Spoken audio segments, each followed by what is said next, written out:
Bonjour, j'espère que vous allez bien. Moi, je me porte super bien. Content de vous retrouver encore une fois dans cette autre présentation.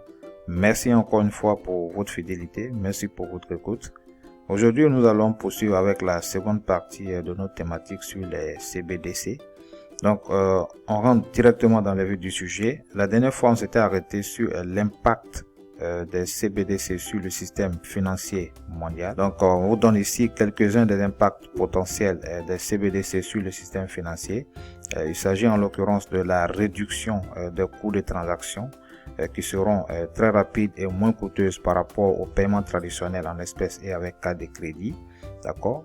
Il y a également comme impact la réduction de la fraude et de la criminalité financière. Les CBDC offrent des transactions plus transparentes et traçables que les espèces et les cartes de crédit. D'accord. Il y a également la concurrence pour les banques commerciales qui va s'accroître. Le CBDC peut offrir aux consommateurs une alternative aux banques commerciales, d'accord, traditionnelles pour le stockage de leur argent et les services bancaires courants. Mais ce que la Banque centrale va faire à ce niveau, c'est de plafonner en fait les épargnes avec CBDC de telle sorte que ça ne puisse pas trop pénaliser les banques commerciales à ce niveau. Mais de toute façon, il y aura une réduction considérable des dépôts. Il y a également la réduction de la dépendance aux devises étrangères, puisque les transactions pourront se faire directement avec CBDC sans conversion. Il y a aussi les nouveaux modèles d'affaires qui vont voir le jour avec les CBDC, d'accord. Les nouveaux modèles d'affaires tels que les systèmes de paiement à la demande ou des programmes de récompense pourront voir le jour avec les CBDC. Il y a aussi l'augmentation de la volatilité des taux d'intérêt, d'accord. Les investisseurs pourraient retirer leur argent dans des banques commerciales afin de les déposer directement auprès des banques centrales. Et donc il aura lieu ici bien évidemment pour les banques centrales de mettre à jour la politique monétaire accréditée dans ce sens. D'accord. Les impacts potentiels des CBDC sur les banques commerciales.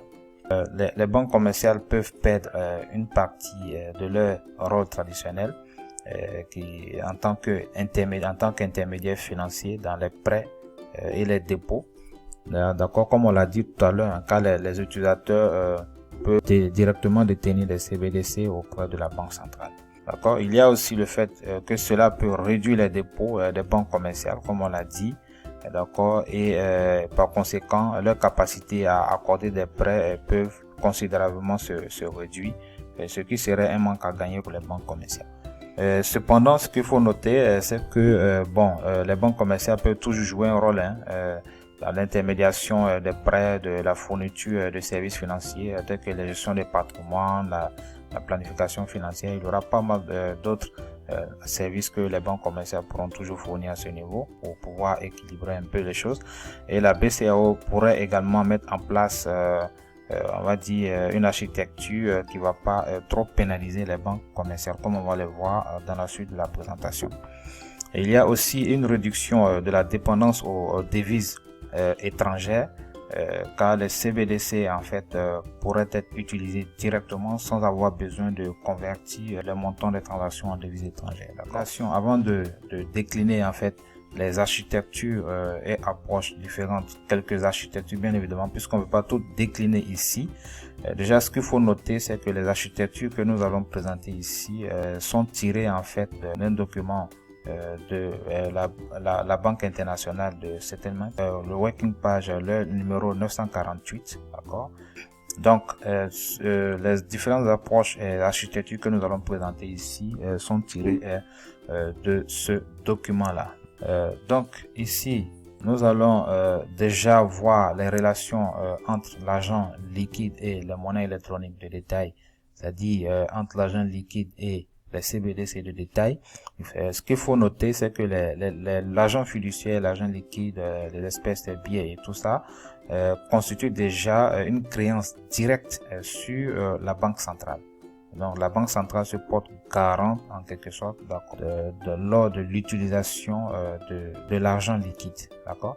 Tandis que la monnaie électronique de détail là actuelle représente une créance sur un intermédiaire. C'est-à-dire lorsqu'on veut faire un achat de biens avec espèces par exemple ou avec billets, le fait que la banque centrale se porte garant de cette créance là, le vendeur peut de façon confiante, d'accord, accepter le billet ou l'espèce, d'accord, parce que la banque centrale se portant garant, donc le vendeur est sûr de pouvoir utiliser le billet ou l'espèce à tout moment, d'accord.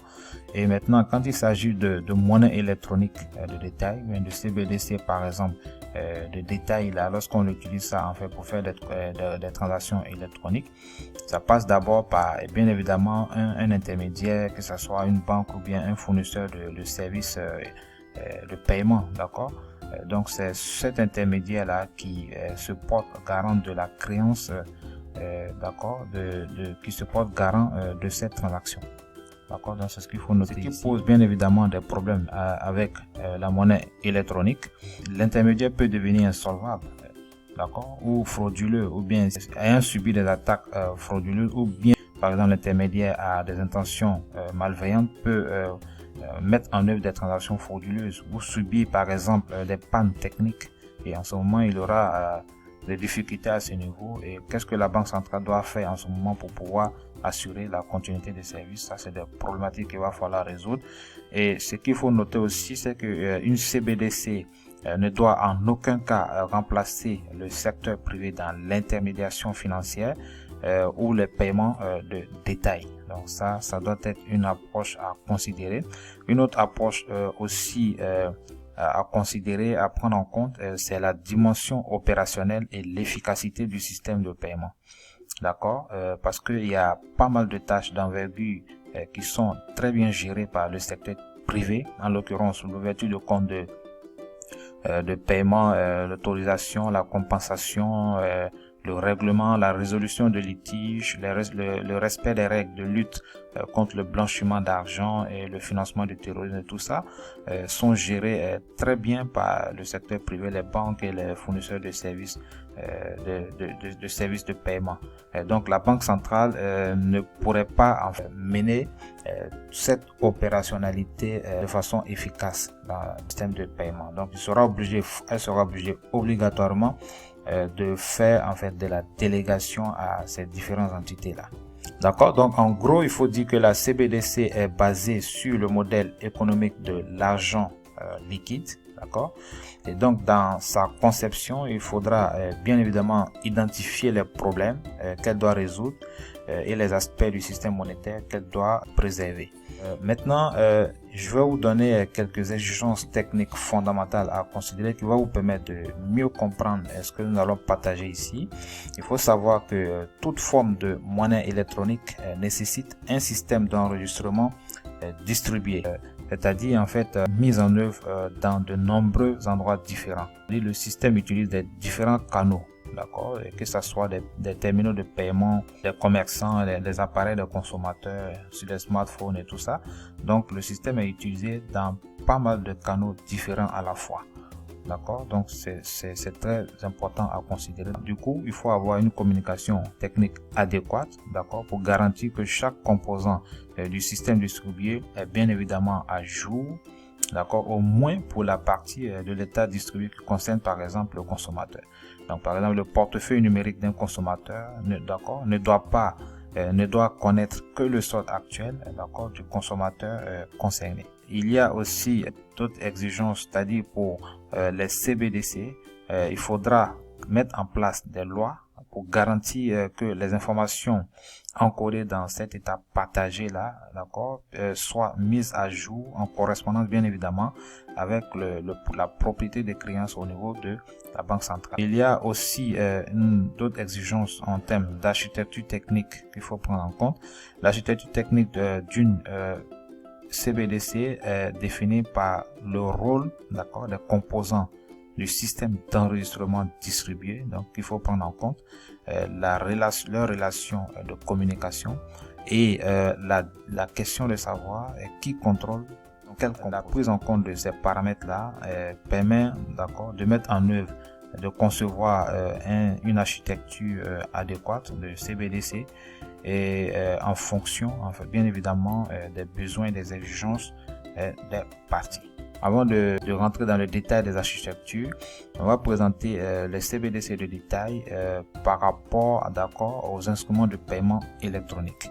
Et comment ça se présente, d'accord? C'est comme ça que ça se présente. On a ici la banque centrale et on a ici à ce niveau une banque commerciale, et les cash, d'accord, seront en fait des créances directes au niveau de la banque centrale, d'accord. Donc les consommateurs vont déposer directement du cash au niveau de la banque centrale, et en ce moment la banque centrale pourra leur donner en contrepartie des CBDC qu'ils pourront utiliser pour faire des paiements de détail. Et bien évidemment, les consommateurs des banques aussi peuvent faire des dépôts directement au niveau des banques, d'accord, et les banques maintenant vont les acheminer d'accord, au niveau de la banque centrale avec des fonds déjà qui sont à leur disposition là-bas.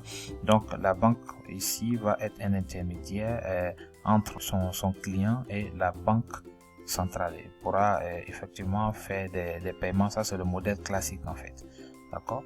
Ce qui se passe ici, c'est que l'argent liquide est une créance directe sur la banque centrale, tandis que les comptes de dépôt sont des créances sur la banque commerciale, comme on l'a dit, et via leurs réserves auprès de la banque centrale et des fonds propres. Les banques commerciales garantissent certaines de ces créances-là, d'accord, qui sont au niveau de la banque centrale, mais la valeur garantie n'est jamais totale, parce qu'il y a des risques en cas d'insolvabilité, d'accord, ou de défaut de paiement, par exemple, de la banque commerciale, le client pourrait perdre ses fonds, d'accord. Alors que une CBDC étant une créance directe, d'accord, sur la banque centrale, ne sera pas affectée par une crise financière, par exemple au sein d'une banque commerciale, d'accord. Donc ce qui garantit les CBDC par rapport au dépôt classique de fonds auprès des banques commerciales, par exemple. Vous voyez, donc c'est très intéressant, c'est quand même une garantie supplémentaire avec les CBDC.